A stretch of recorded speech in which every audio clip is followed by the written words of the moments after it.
That's his name, Tokens. All right, we should be going live, but connect. Oh, wait. Are we live? Maybe. I don't know. Let's see.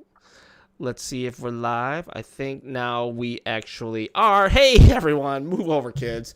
If, depending on when you caught it, I definitely knew who Tokens was the whole time. Anyways, so what's up, guys? How are you? Doing pretty good. Good. We got the four amigos here, or what's a good Fantastic Four? That's one, but what's a good four horsemen? Okay, yeah. John's the thing. What's another four-person group that's like identified? Because there's like the three amigos and the Fantastic three Stooges, Four. compadres, and what? Fantastic Four. You already said that. Yeah, I did the four Fantastic Four. The Beatles. Beatles, were they that great? I mean, no, just kidding. I enjoyed them. All right, well, let's dive into things. How's it going? Good. Pretty well on my end. Yeah, doing pretty good, guys. All right, well, We're really filling up time tonight on the chat here. yeah, well, good night, everybody. Join us next week at 7 p.m. Eastern Standard Time, or 8 p.m. All right, so talk to me. Tell me something, John. You got a list. Why don't we just go off the list then? Well, I mean, what's going on with everybody? Let's do that first. Let's start with David, because David just looks pensive. And what's going on in the head of David? David, what have you been playing? What have you been up to? You've had some time off. Yeah. I've started playing Resident Evil 4 this weekend, and I busted out the CRT, and I'm playing on a GameCube. So, in my opinion, that's the definitive way to play the game. And it looks beautiful. I think, honestly, it's probably the best looking GameCube game. Oh yeah. I'm really impressed by the fire in the game, and pretty much particle effects and textures. I remember playing the game and thinking that the marble floor in the castle was like the coolest thing, because Resident Evil games always had that pre-rendered look. But the fire is, I think the fire that's done in the game is better than some of the current gen fire. I don't know. Fire and hair, I think, is probably the hardest things to do in video games. Yeah, that's like, I look at some games and it's like when the PS3 first came out, when we first really had a taste of digital HD gaming right there. Yeah, everything looks so cool, but then I get always fixated on the hair and stuff like that. I could probably name two franchises that have done, or two companies that have done really good hair. And I'm going to say, let me say three.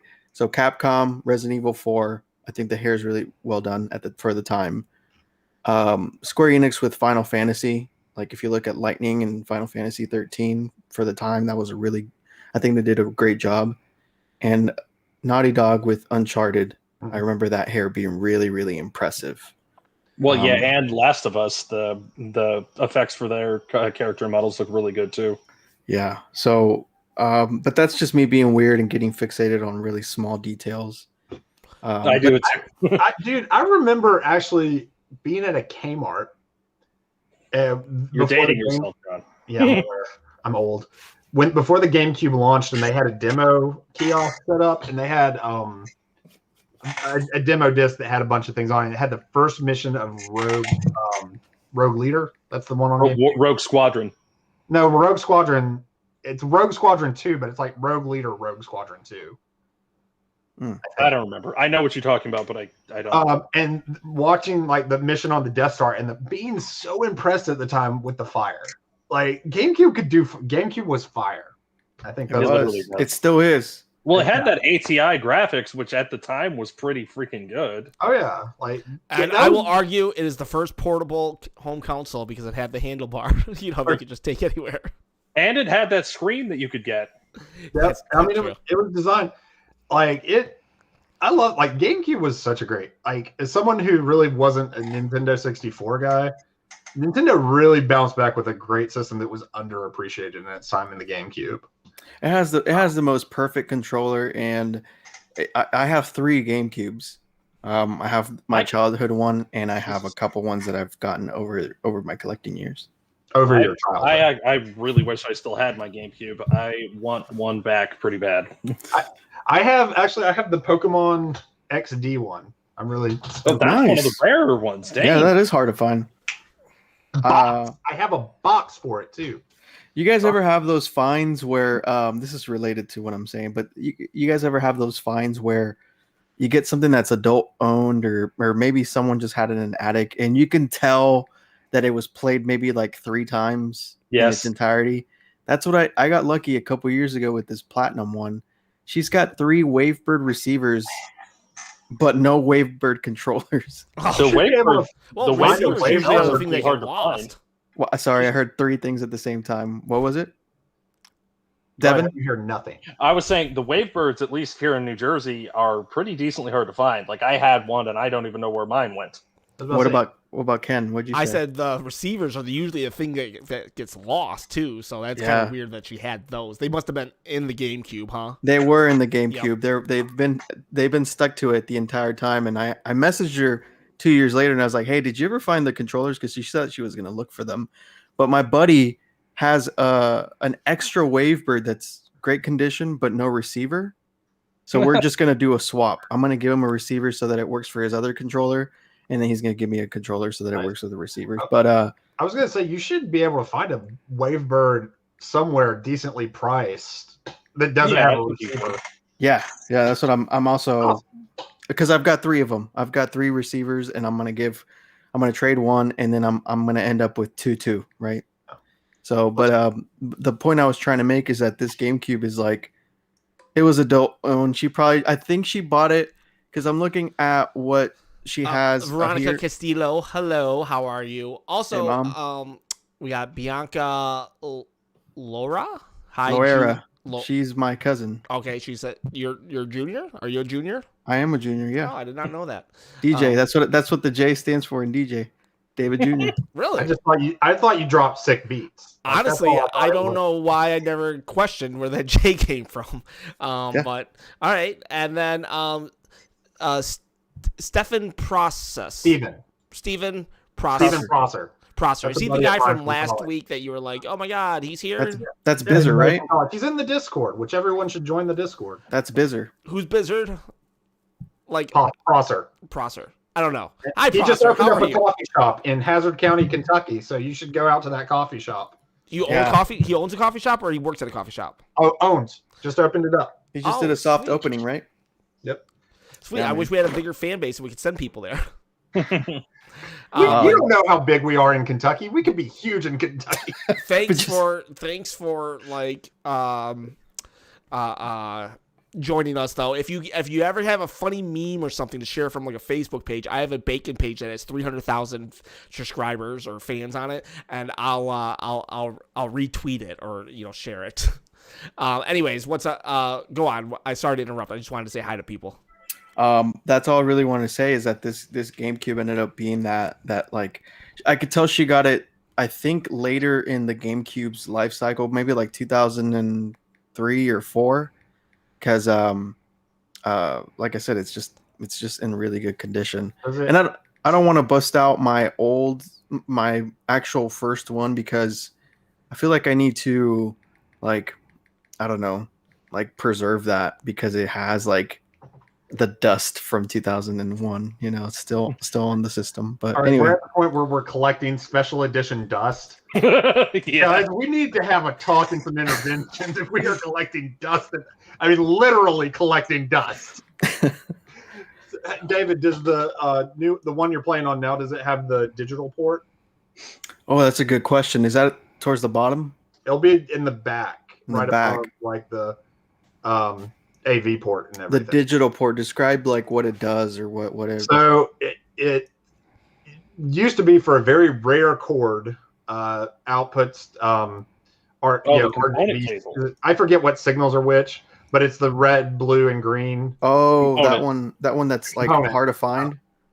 Yeah. Well, I don't know if the GameCubes are fine. The cable. Oh no, the cable. GameCube Yeah, the component cable. cable yeah, the is cable hard as was hell. only sold by Nintendo and has a special chip in it. Yeah, Now, that a lot of- that cable is like worth like $300. Doesn't even have packaging, so it like whenever it comes up on Facebook, it looks like someone could just fake it. However, I want to say hey to Destiny Little.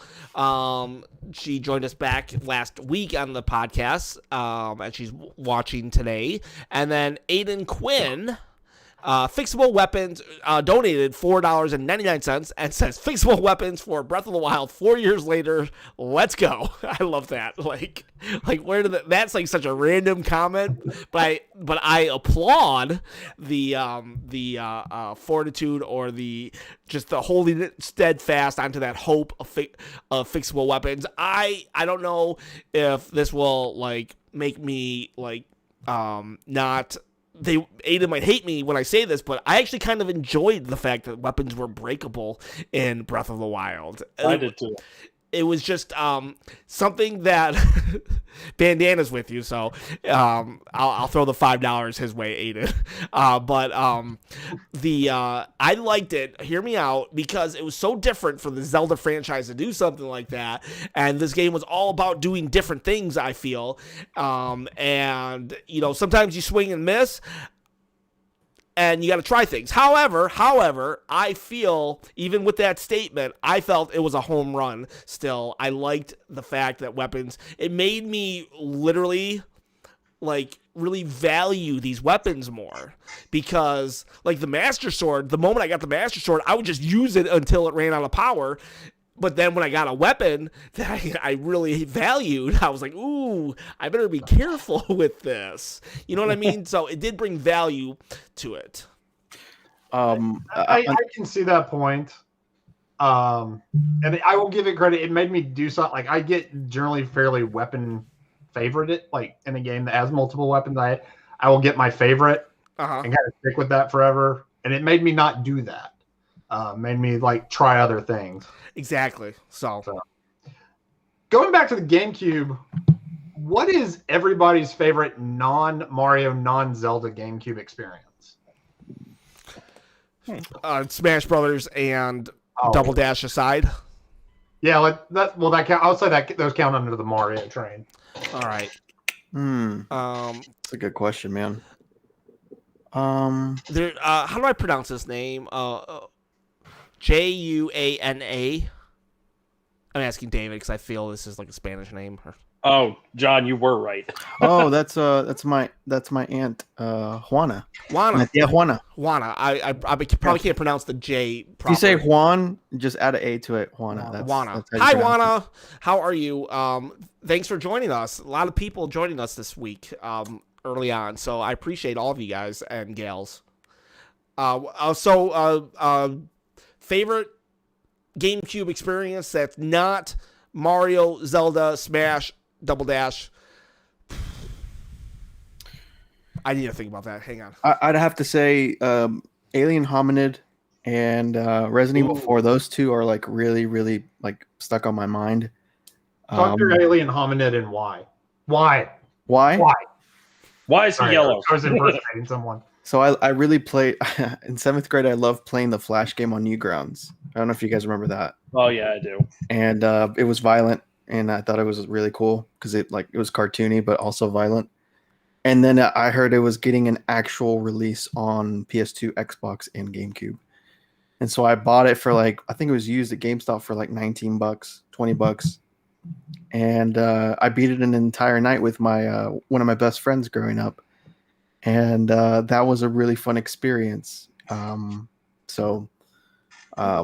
Resident Evil 4 was my actual proper jump into survival horror games. And it scared the hell out of me.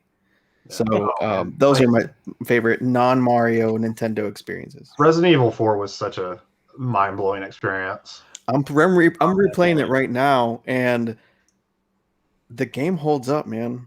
It holds up. It is so good. The level design, what it does so well is the mechanics, the control mechanics. I know people hate tank controls, but I think that once you get over that, then it still holds up. The atmosphere, the vibes. I think that it creates that like Texas Chainsaw Massacre in Spain type vibe.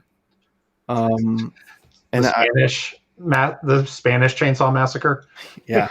And that was another thing for me. I speak Spanish, So when the enemies are telling you that they're gonna rip your head off in Spanish, that added like this extra thing. Oh, so you've got like an internal cheat code. Yeah. Yeah. So when they're I saying always that, wondered, were they actually speaking like real sentences, or was it just gibberish? yeah, it's actually, but it's a different dialect. It's like actual Castellano Spanish as opposed to Mexican Spanish, right? So Mexican Spanish, it's very like it's slang orientated. So if it was Mexican slang Spanish that they were speaking, it would, I think it would be actually kind of funny in my opinion. But the game was already campy in its own way. If you replay RE4, it's got like, I don't know, like an 80s titular movie hero vibe to it. You know, like Leon says really corny stuff, but like he says "hasta la vista" and like, I don't know, it's perfect. It's perfectly campy. I don't know if they're gonna remake the game. That's a rumor. So I don't know if they're going to rewrite those lines, the dialogue, that kind of thing, or maybe they'll keep it. You know. I hope they keep it. All right, Devin, what's your favorite GameCube? John game? was right. It's actually Rogue Leader, the Star Wars game. I forgot what it was called. I thought it was Squadron because, well, I did just buy the Rogue Squadron games that they have for the PSVR. So, well, Rogue Squadron is the 64 one, which was the first one in the series. Valid, but Rogue Leader for the GameCube, I think it was actually on. Well, Luigi's Mansion was my first game that I got for it, obviously, but Rogue Leader was the second game that I got. I loved the absolute crap out of that game. It was so much fun. Nice. I think for me, it's Star Fox Adventure. Star Fox Adventure was a fantastic. I like as much game like heat as that game takes. Like I loved. That's one of my favorite Star Fox games. I love it. It's just. I mean, it wasn't a Star Fox in what we had in the previous two, and it was kind of like Star Fox was kind of copy and pasted onto it. So that's fair. But yeah, it was such a fun game, and the lore was so much fun. And I mean, it was very Zelda Ocarina, but I loved playing with the staff, the puzzles, the characters. Yeah, that was Rareware, right? That was Rare's last Nintendo gasp. So what was the whole a couple months ago, the whole hoopla with the fact that Dinosaur Planet was essentially like the beta of it was essentially like a actual Star Fox game, right? No, so the game started off live as a Nintendo 64 game. It was going to be Dinosaur Planet. It had nothing to do with Star Fox. Nothing to do. At set X, Y, and Z point, like Nintendo has done when they're not doing as well as they want to be doing, they shifted the development to the next console. And they were like, well, we need some firepower to go with this new console. So how about y'all make this a Star Fox game?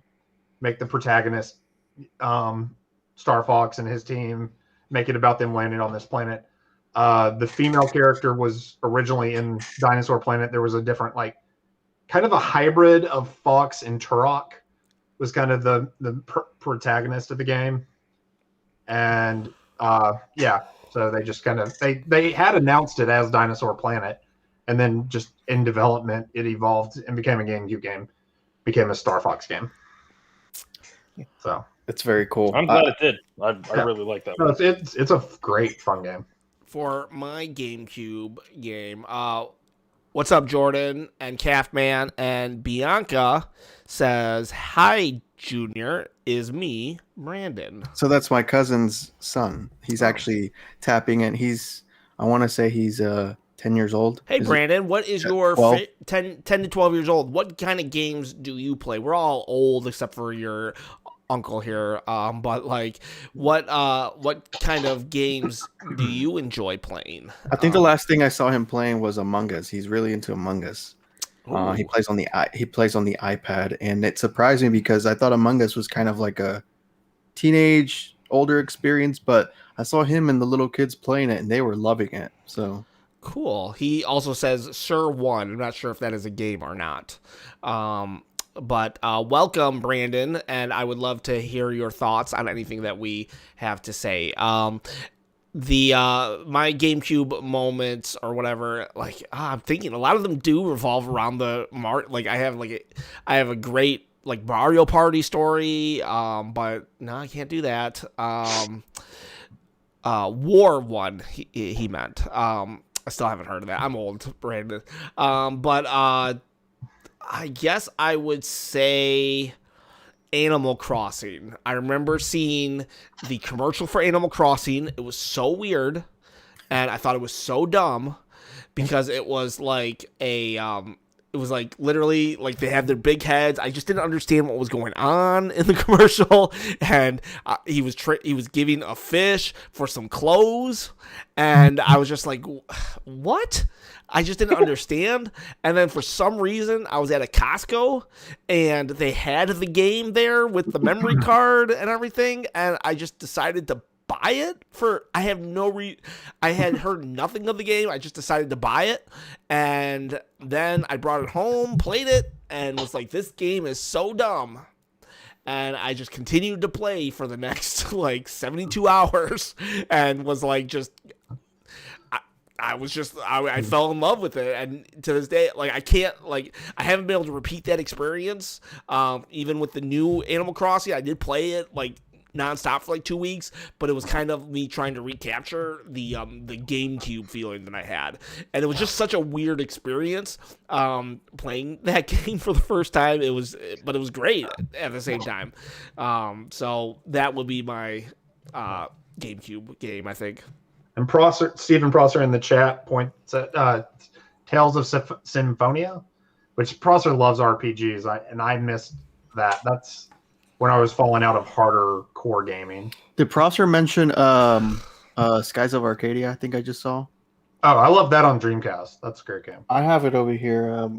Whenever I found a good chunk of my post-childhood library of GameCube, a neighbor up the road had a stack of games for $5 a piece, and it's probably one of my top 5 finds of all time.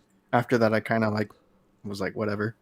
Nice. But Skies of Arcadia and Metroid Prime 2 Echoes, Nice.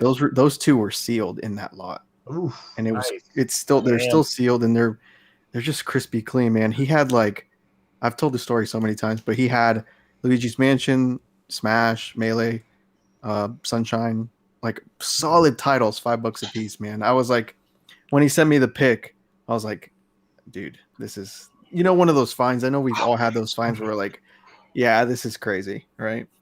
But before we move on to the topics that JB has on hand,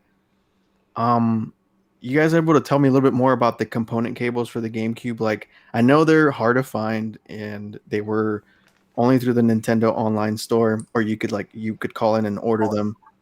But and I know they make your games look really nice, especially like on a CRT that supported it. Do any of you guys have them, or do you guys know any of them that Dude, they're $300 low Yeah, end. I'm not, And I don't think there's even a knockoff. You have to find. No, there are Nintendo branded knockoffs, board. but it's like people, how it is. People want the original. The bigger thing right now, instead of knockoffs, is a lot of people have made a couple of good companies have made HDMI adapters for that slot, and so which would not go to an CRT TV. There are a few that have HDMI, I found out, but that those are about 150, and they're a newer thing, and GameStop actually sells them. Really? So yeah, so a couple of people have used those. I'm not sure if any other companies, big companies like your Hyperkins, your Retrobits, or anybody has invested Pretty the sure money. Hyperkin actually does make a adapter. They make one for the N64, if I'm not mistaken. Yeah, the adapter they use is like $30, and it just uses the AV port, and it just sends the AV port to a HDMI, versus using the digital port. Okay. So it sends a not as pretty picture if you want to go that route. In the CRT world, they always like the holy grails for them are obviously like PVMs and BVMs, the professional and broadcast monitors, right? But or Disney Princess TVs, or a Hello Kitty TV. Hello Kitty TV. right. But another one that they really try to find out in the wild, which is they're hard to find, but they are HD CRTs. So Yeah. they Isn't have that what the Sony Trinitrons were? Because I always hear people saying the I had Trinitrons were one. like great. I had one and I got it for free. you had an HD CRT Yeah, and I with just was like, HDMI ports. yeah. Whoa. Okay, And so I just took it to Goodwill. I didn't know like much about it. I was just like, I'm not going to use this, and lugging it around is stupid. so This like was like 10 years ago. let me fill in Dev real quick. So a CRT, the Trinitrons, that's an actual cathode ray tube television. You know, you've got the tubes inside, and you can hear the static power on when it turns on, right? And it's really effing heavy, right? Yeah. But then there are HD CRTs where they go past your component and composite and RF signal inputs, but they actually have HDMI ports. So it's the best of both worlds. You know how people make, well, maybe, I don't know if you're aware, but in the film world, you have the argument of film versus digital, right? You have a red camera versus one of those old school, right, film cameras, and the debate has been going for a long time where it's like, you know, what looks better, what you know, depending on how you shot it, the movie looks this way, and right, the argument's there. The same argument applies to the CRT world. Resident Evil 4 has been ported to every single thing known, right? You can play it 60 frames per second, 4K, you know, on the PS4, but you can also play it on your GameCube like I am through RF signal, like Nintendo hardware, and you're losing everybody, David. You got to wrap this up.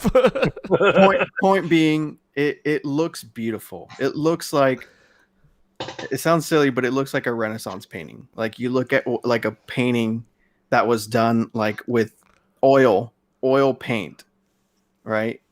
And it's just like, this is the way I want to play the game. So that's the point really with the CRT world, is that it truly conveys the artist's vision when they were making the game. So, I get that. Well, if you want it, David, it's gonna cost you $300. There's one on eBay right now for $330. So I guess that's why Bandana asked me a couple weeks ago if I'm close to the Goodwill computer part center, right? Yeah. Because I went there one time to look for those cables. I was like, you never know, right? I mean, Yeah, you never know. You Some could people roll that literally dice don't know what they and have. win the lottery, man. Like it could happen. so But it's the same thing why I yell at John all the time, because he walks into Goodwill and finds like, oh, here's a Virtual Boy that's never been opened. $5, okay. Like he finds this type of thing, and You I go found and that? like leapfrog. No, I'm just making. He's okay. I exaggerating. was like, dude, that's I'm awesome. exaggerating highly, but he does find some pretty banging stuff So, at Goodwill. And then I go in and I find the Leapfrog cartridges. Yeah, I do. I will tell my best Goodwill story. Now, I do a lot of Goodwill, so it's a numbers thing. I'm going to start texting Devin every time I go, and it's awful. But the best Goodwill find, because you talked about this a little bit earlier, David, I went in, this was 4 or 5 years ago, and I looked, like they had the games behind the shelf, and they had Wind Waker, and I had lost my copy of Wind Waker. I was like, hey, can I see that? And they pulled it down, and behind that was Melee. It didn't have Melee. So I asked them, I'm like, well, I'm going to grab that. They had Resident Evil 0 as well, and Super Monkey Ball. And I don't think I got Super Monkey Ball because I just had no nostalgia for it. And so I took those, and I opened up. They had the discs. They had manuals. They were great. And I opened Melee, and I'm like, oh, cool. It's definitely complete. It has both discs. Closed it up. Drove it over to the video game store I worked at because we had a cleaner. It did need a little buffing. And then I went, Melee doesn't have 2 discs. Yeah, I was just about to say, what? And I opened it back up, and there were 2 copies of Melee in this folder. And like I bought it, and it was mine. And so I was able then just to flip a caseless, a disc-only copy for like $60. Of course. And that is probably my best Goodwill store find. That's awesome, man. My latest, the last find that I had from a pawn shop, I got this for $20. Oh, nice. But I think black or the Black and white. Black and white and 2 are white going for like 2. obnoxious amounts of money Yeah, now. man, they're going for crazy prices. I forgot I had white. Black So- One, I picked it up for like $20 or whatever I just said. I can't remember. It was low, and now I'm seeing it's going like almost 120. And White 2 is like almost more than that. I'm pretty sure I it's don't like get 150. I don't get why Pokemon games are going that high. I mean, I get that they're like they'll never lose. Like you can always sell a Pokemon game for retail and maybe make $10 or $20, but like, I mean, Pokemon games, even Black 2, like millions of those were sold. Mhm. I just don't get it. I mean, to each Well, their it's the own. same I mean, I'm not saying same that. thing with back like the yellow, blue, and red. I mean, I'm sure there's But at probably least billions those of had those. cardboard boxes, and a lot of them got ruined. You know what I mean? True. But True. like, a case that is a hard case, usually like that's an extreme amount of money for a game that has such a huge fan base. You know, Yeah, you True. make a good point. I guess that goes back to the argument of like, when you're collecting games, there's a difference between an expensive game can either be something that's hard to find or something that's just valuable. Mhm. Like first party Nintendo games, no matter what platform, they're gonna retain their value pretty well over the years. Yep. I mean, if anything, it dips down to $40 in every generation, maybe 30, rarely 15 if you're doing Nintendo Selects, right? Mhm. But then they jump back up, like the Wii stuff. Right now, you can get Mario Kart Wii sealed for like maybe $30, I think. But that's not going to be the case in 10 years, I promise you. Same thing with GameCube and Game Boy Advance, any Nintendo platform, like that's just going to be how it's going to be. And the older you go, it goes astronomical. Like, I don't know, how much is a first party Super Nintendo game sealed? Oh, Uh, well, again, those are cardboard boxes, so like, Yeah. you're talking lots. Yeah, like I'm pretty sure. I know this isn't first party, but I got this for like $50. I mean, first party's got to be way worse. Yeah. But you look at GameCube games. I mean, those are still hard cases. I mean, they're going for a lot of money. Some of them. But the same thing could be said because the Wii U, their cases were straight garbage. like, When we started. It took me forever to come up with a system. Like I came up with a system, but like I would open the case, I'd pull out the artwork, and then I would get the game out, put the artwork back in.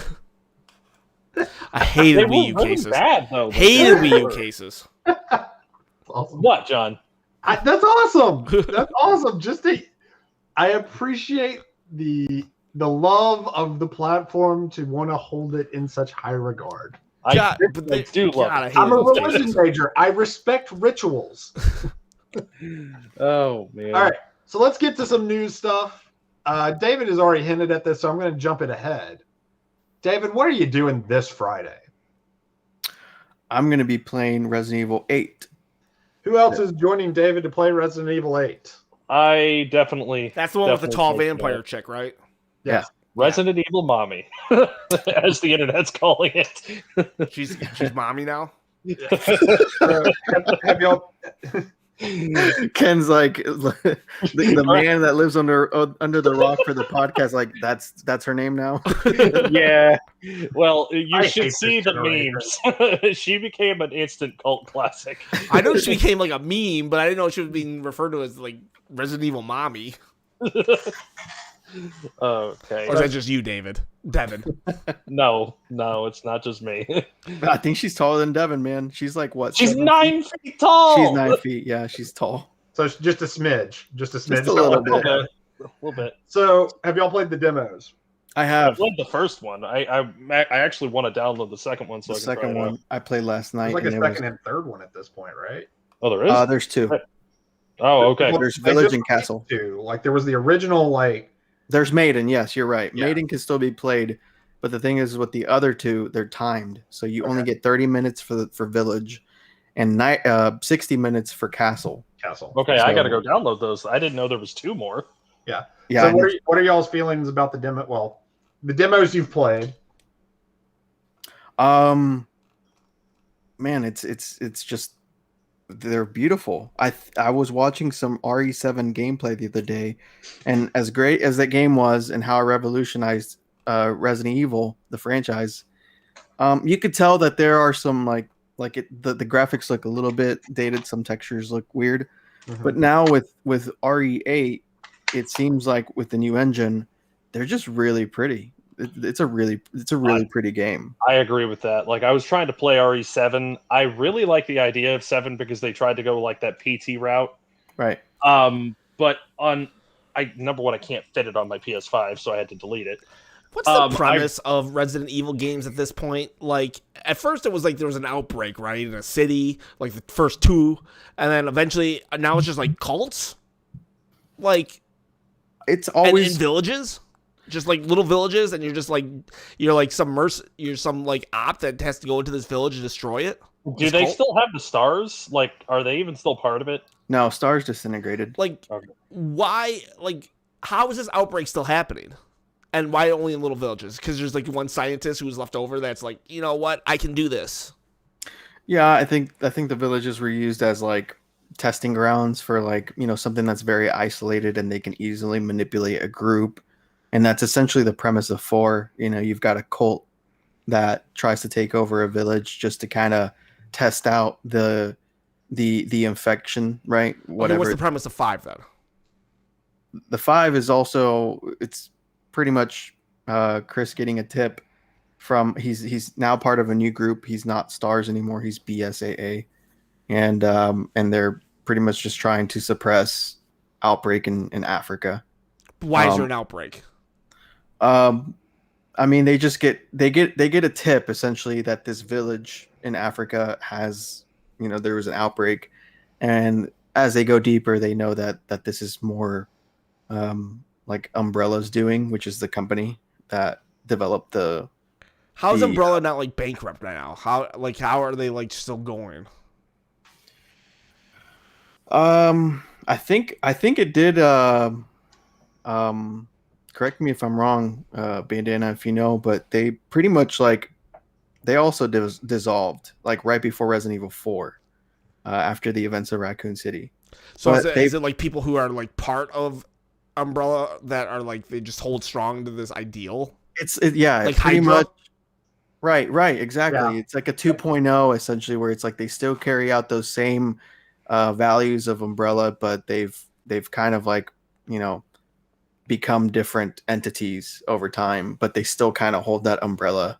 Okay, so moniker. what's 6 then? What happens in 6? Man, I can't even tell you. I didn't play that entire game. That game. I Well, never happens never seven. even touched that one. No one cares about 6. Okay, so I 7. am kind of like curious about like, 7 a lot is of 7 is really kind of more back to the house roots and the horror. It's not super zombie. It's So body 7 horror. kind of go back to what 4 was? Like a cult? I would say it goes back to what 1 was. Yeah, it goes back A to like bigger, 1. bigger scale. Yeah.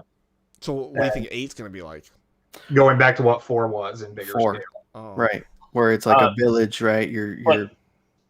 Sorry, go on, John. No, I was just gonna finish that. It's also like the premise of 4, where the village they're trying to see what's going on, and it's cult like, but yeah. What's the best but one? I really like the idea of this one coming out because I love the reason why I love this game so much is because of the gothic horror style and the aesthetic of it.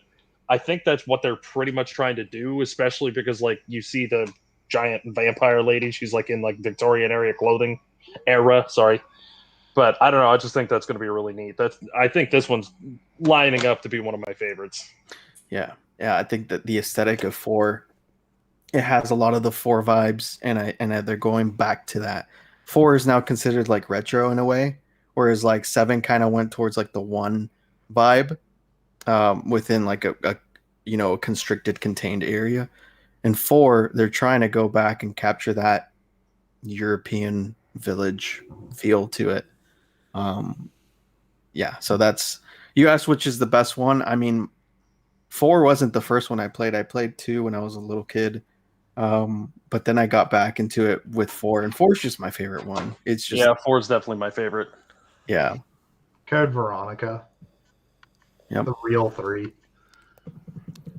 That's a good one. But That's a really good one. like, what is it that you like about Resident Evil as opposed to like Silent Hill, which would be my favorite personally? I've never really played Silent Hill, but I know that Silent Hill is more like it's more cerebral, right? Like it's more of like a mind F. Yeah. I know That's that there's personally what I like about it the most, because like I noticed like Resident Evil, it's more on like, I know it's obviously not real, but it's more in the reality of like what could happen if zombies were real, basically. yeah, And yeah. that's why I like Silent Hill, because it's more like psychologically effed up rather than like real effed up. Yeah, and if you look at the beta footage for 4, they tried to, I think they wanted to go towards a more like visceral route, because there were segments that were going to be in 4 where they were going to have ghosts and possessions and poltergeists. And I Okay. think that was scrapped because I don't think the fan base or the market was really ready to have Resident Evil do that, because it was a big jump. Now they might have that because Four is responsible for so many other Capcom franchises. It really Because there is. were so many like, this will be Resident Evil 4. No, this isn't Resident Evil 4. Let's make this Devil May Cry. right. Oh, this will be Resident Evil 4. No, let's make this Omnimusha. Yeah. Onimusha. Veronica loves your shirt, by the way, Bandana. Oh, thank you. I So- love your son. Great job with that. You do good quality work there. So yeah, I think that with 8, I think they will go into that territory, where there's more of like I don't know, spirits, ghosts, that kind of thing. They've think that would teased be it. cool. They've Is it teased multiplayer? Catman wants to know. No, it's not. It's not your it's not your RE5 multiplayer type co-op thing. It's single player. So I liked what they did with 7 though, because they really I like the aspect of it being a first person game rather than a third. It's a little more scary in my opinion. yeah, theoretically, there's going to be a next one. There's going to be a Resident Evil 9 if we just go off of the history. I mean, there were the first 3 that were very fixed camera tank controls. Then you had 4, 5, 6, which were over the shoulder, third person, and then you have 7, 8, possibly 9 that are first person. So Yeah, they're definitely going to do it. and with the success of 8, I mean, RE7 was critically acclaimed and it sold a lot, and RE8 is just like, you know what, people like this style, let's just go all out. So that's going to sell well. I know it's going to sell really well, and a 9 is almost a given at this point. Yeah. Oh yeah, Like I'm actually really totally. excited to be able to try RE7 in the VR, because I've never tried that yet. Oh, dude, I heard it's crazy. It is crazy. I've played a little bit. It's the killer app for PS4. So Let me ask you getting something. to this, David and I have talked a little bit about this, especially with Monster Hunter Rise being on the RE engine, being phenomenal looking on the Switch. Like that is such, to use the backhanded compliment, such a good looking Switch game. Is Resident Evil Revelation 3, should that be Switch? Should we get that, and should that just be the Switch's Resident, instead of trying to figure out, because there's no way you can port 8. I mean, they couldn't port 7. Well, They had to do technically it is on there. I've never tried Well, it. No, it never came out in America, right? In Japan, it's out in Japan. It's one of the streaming games. Yeah, they only did the cloud streaming in Japan. So, David, do you want the Nintendo Switch to have its own Zelda? Zelda. Yes, Resident Evil more series? Zelda. Ken's like, yes. Definitely. I And do you think think Revelation 3 would be the game to make? Oh, What Veronica if says, "Thank you, Bandana. He's the best son. I'm so proud of him." Smiley face with hearts all over it. Aww. I John. believe she's referring to you, David. John. Okay, Thanks, I Mom. forgot what exactly it's called. David would probably be able to answer this. That like cell shaded multiplayer game that they were going to do. you're talking about. I mean, there's That- Outbreak, there's Reverse, there's They did it in the PlayStation Direct or whatever the heck they want to call it, where they first announced Resident Evil Village. There was like a multiplayer game. It had like a cell shaded look to it. Or Oh, there's a multiplayer online game connected with this. Yeah. Reverse, right? Yes, RE-verse. That's what. Yeah. What if they dropped that on the Switch? I know it's not an actual Resident Evil game, but I can see that working on the Switch. Yeah, they could definitely do something like that where it's it's set in the Resident Evil universe. I think that would be a lot of fun. RE Resident Evil Revelations 3 would be definitely like it would be akin to how the Wii had like Umbrella Chronicles, and like they had their own Nintendo specific Resident Evils. Those games were not ported to anything else. I mean, Revelation started on 3DS. Yes. And then it was ported to Xbox, right? And yeah, and then Revelation 2 was on everything. Right. So episodic in its release. So I really miss when Nintendo would do that, where it would have their own Nintendo version of that game. I miss that. Well, I mean, we've kind of got that with Monster Hunter Rise. Well, pretty soon, no, apparently, if it's going to go to the PC. I know what you're saying. Like how like there was like 15 different wrestling games or like 15 different Star Wars games. Like GameCube had their Star Wars, Xbox had theirs. I don't know if this counts, but one of the only sports games that I absolutely love was NBA Street on the GameCube. I love that game. So fun. Yeah, the Street games are a lot of fun. There's FIFA Street. Those games are just. I normally get bored of sports games. I just said the NBA Street was a lot of fun. I think what I ever liked was ice hockey on the NES. I think Blades of Steel, son. Blades of Steel. They're not technical like the actual sports games. They do have like you have the bones of technicality, but they're allowed to be edgier and more artistically. I liked it because it was almost like NBA Jam, because like you could light the ball on fire and chuck it across the like. I thought that was cool. Those are the best. Those are the best sports games for sure. So I got to talk about this. Catman brought it up. The Mario Party update. That's kind of a low key game changer if you think about it for Nintendo. Yeah. Like, so Mario Party released 2 years ago and did not have real online gameplay that people wanted. You could play some mini games online with other people, but not like Mario Party is the board game.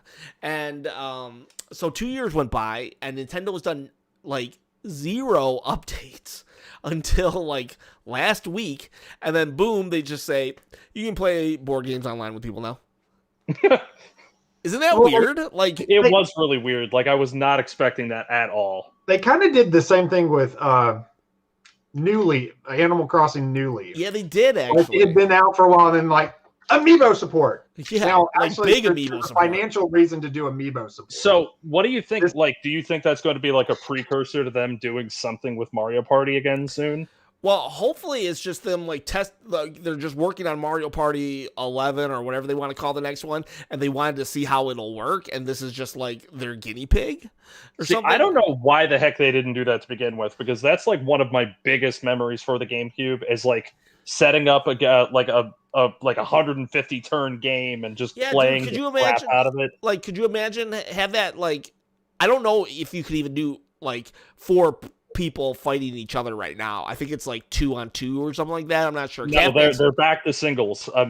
They changed it because Mario Party 9 screwed the pooch on. No, I'm talking like this online right now, because like wouldn't it be fun if the 4 of us could like on a Friday night stream a game just like now? Yeah, that would be really cool.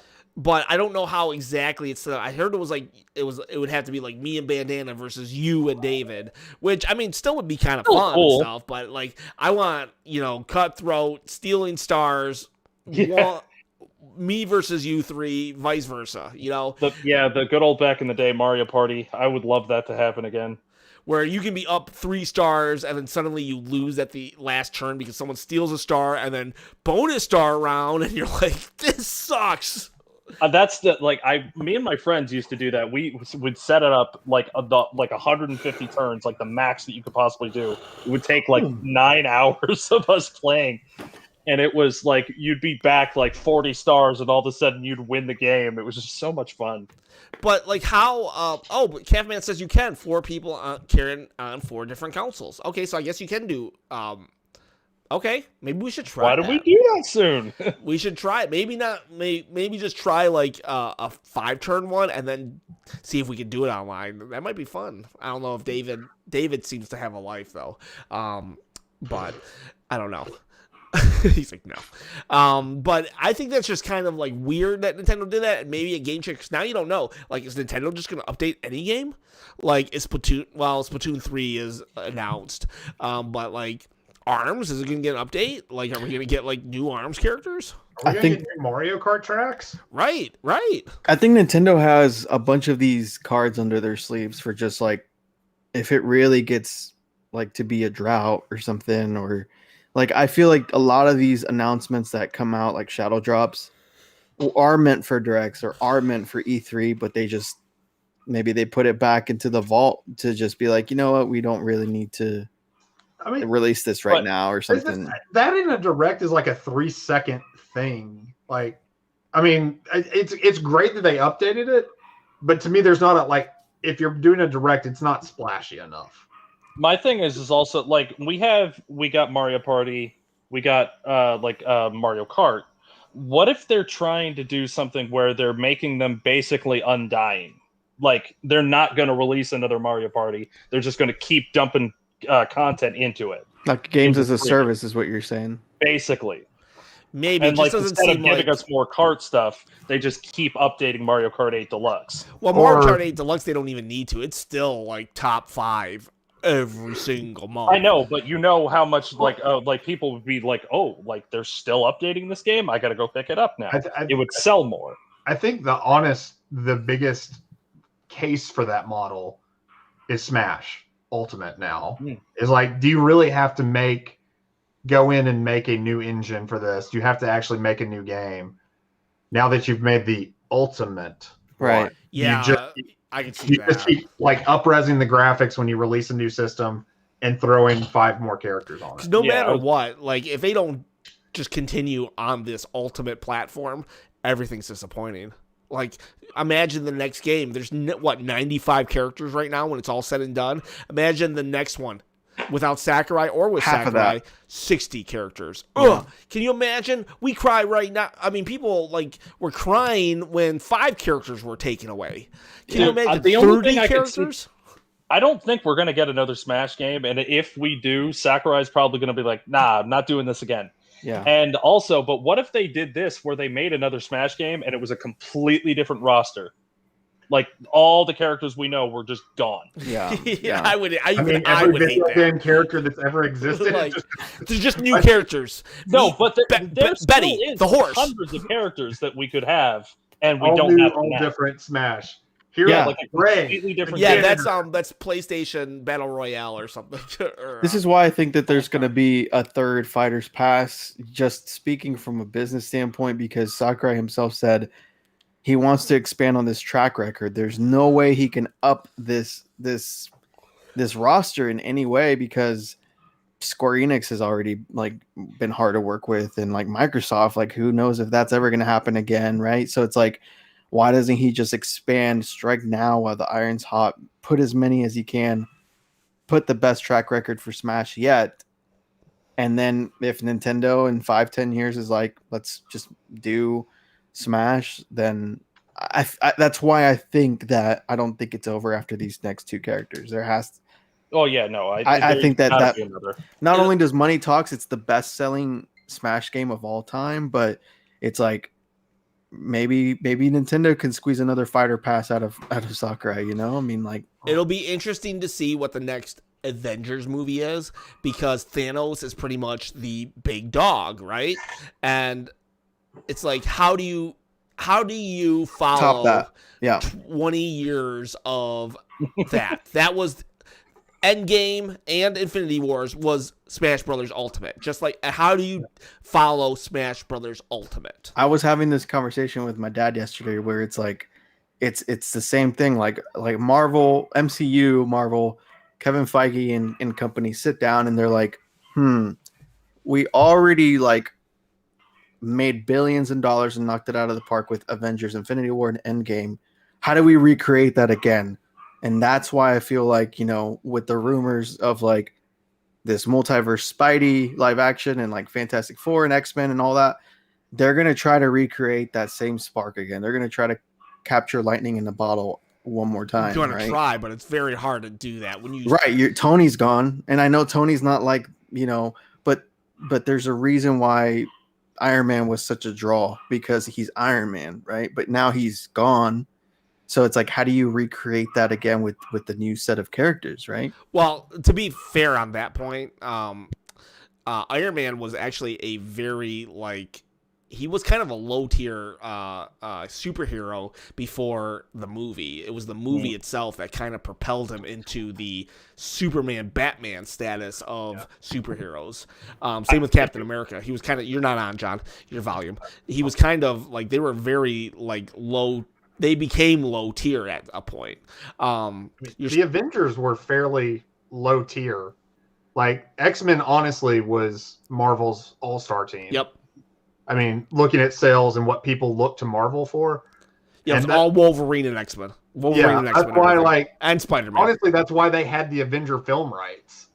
Yeah, that's why they could, Marvel could do that. This was all the leftovers that people had either not made and the rights reverted, or they just still had the rights. But that said, they did it well, and they used their main bad, their big bad, Thanos, and they made it all come together perfectly to something that was so epic, never to be repeated, never done, never to be repeated again. And that's why the next Avengers movie is going to be a hard sell, because even if they have Galactus or someone, is still not going to be Thanos snapping half the people out of existence. And that's what Smash Brothers has to follow. They have to follow 96 characters. How do you do that? I just wanted to drop in one thing, though. Did you guys see the screenshots of Kamala Khan from the next? Looks spot on.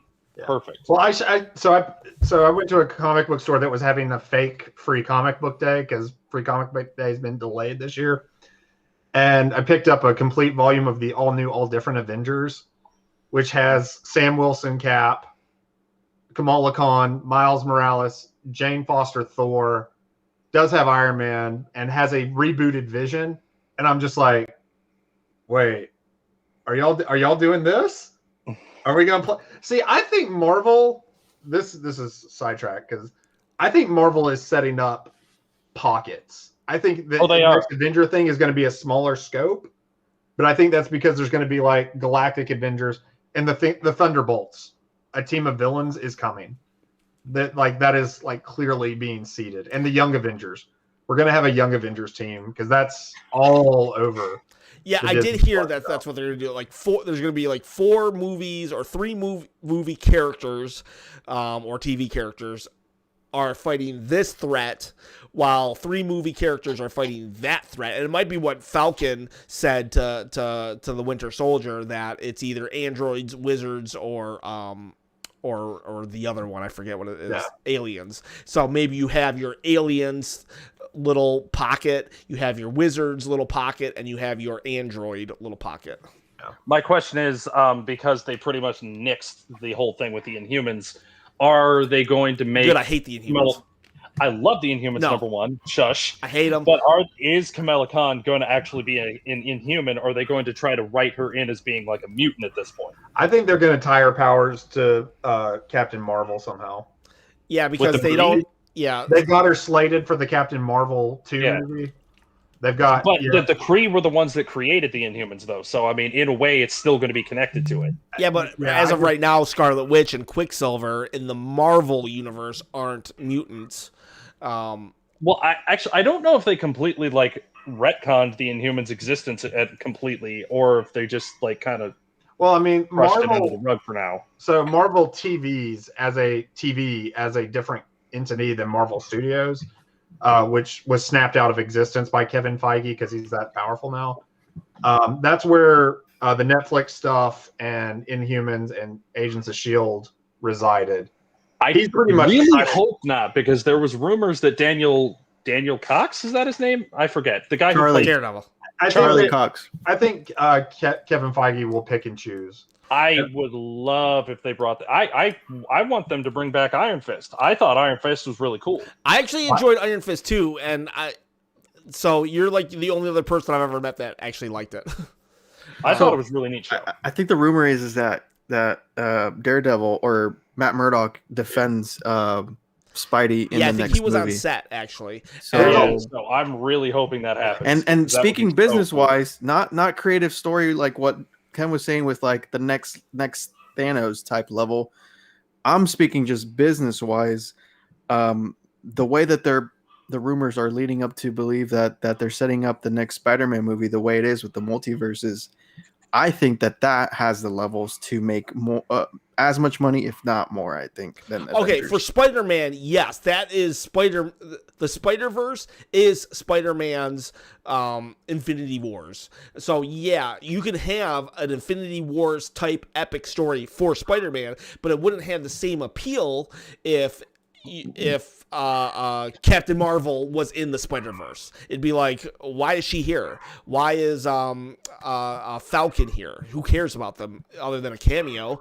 But like, but for Spider-Man, yes, that's epic. That's huge. That's great. That's everything that we can hope for. I'd love it. I'd love it, man. Sylvia also says hi from Veronica. Another cousin of mine. Says, We got the family right now. I think there's a house full of people watching me right now. So thank you guys. yeah, thank you. Love We you guys. appreciate it. Love you guys. He'll be We are with you. very, He'll be very with you. popular in the Castillo demographic. Yes, and he'll be with you any minute now because it is time to wrap it up. It is 8 p.m., 9 p.m. Eastern Standard Time. Anybody got any final words to close out with? I just put a new video up, first time in a while, unboxing Doom 64 Classic Edition, which I watched it. I didn't unbox that one. I unboxed my own. I watched it. But that's on my channel, It and was so cool. check that out. And hopefully you'll be seeing more content this week. Cool. Very cool. So awesome. David, anything? Devin, anything? I'll be playing Resident All Evil good. 4 and 8 for the next week. And All I'm right. about to go play Soulstorm on Oddworld on PS5. I like your setup, Dev, by the way. Thank you. Look, I got a Zelda thing in my background again, finally. Mifa! I will say that before I leave, I went and got to visit my kids, and I played Smash Brothers in person, and I was able to beat them a lot. I don't know, online I can't beat them, but like, It's the lag. no, I Just don't really blame think the it lag. is. I I really think don't. Ken has a psychological advantage over his kids if he's present. You know. Oh, I was smack I talking made too. you. I was smack I talking, made you. and they would get a little like upset, like, Ugh, I was like, get better, just get better. Daddy didn't raise losers. So yeah, it was fun though, and I got to play Pikachu again for the first time in a while. I miss down B Pikachu. Pikachu down B, spamming down B all day long. Anyways, guys, it's Dangerous to Go Alone. Please share this channel with a friend. We'll see you guys next week, 8 p.m. Eastern Standard Time. Have a good one. See ya. Bye. Peace. We out.